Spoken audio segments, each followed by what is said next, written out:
పంచుకుంటానని తెలిపారు.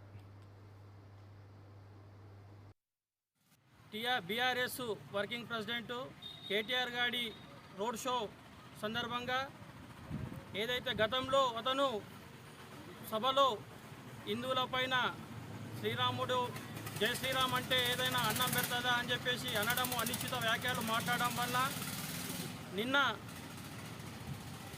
ఆయన యొక్క రోడ్ షోను అడ్డుకోవడము, అదేవిధంగా నిరసన తెలపడం జరిగింది. హనుమాన్ స్వామి భక్తులు మరియు అదేవిధంగా వాళ్ళను అక్రమంగా అరెస్టు చేయడము ఇది చాలా బాధాకరము. ఎందుకనగా ఆయన ఏదైతే ఆరాధ్యంగా రాముని మనమైతే ఏదైతే ఆరాధ్యంగా పూజించే రాముని పైన అనుచిత వ్యాఖ్యలు చేయడం వల్ల ఈ హనుమాన్ దీక్ష పరులు నిరసన తెలపడం జరిగింది. కాబట్టి ఏదైతే అరెస్టులు అయితే చేశారో ఈ అరెస్టులను బేషరతుగా వెనుక తీసుకొని ఆ హనుమాన్ దీక్ష పరులను రిలీజ్ చేయాలని చెప్పేసి విశ్వ హిందూ పరిషత్తు మహిళా శాఖ తరఫున మేము ఖండిస్తున్నాము.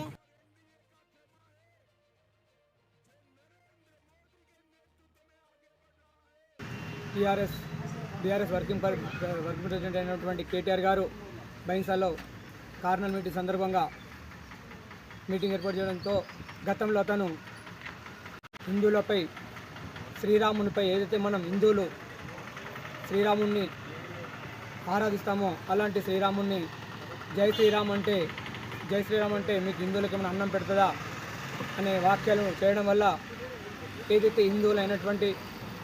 హిందువులం మేమందరం నిన్న అక్కడ ఆయనకు నిరసన తెలపడం జరిగింది. దాంట్లో భాగంగానే ప్లాకార్డు పట్టుకొని శాంతియుత వాతావరణం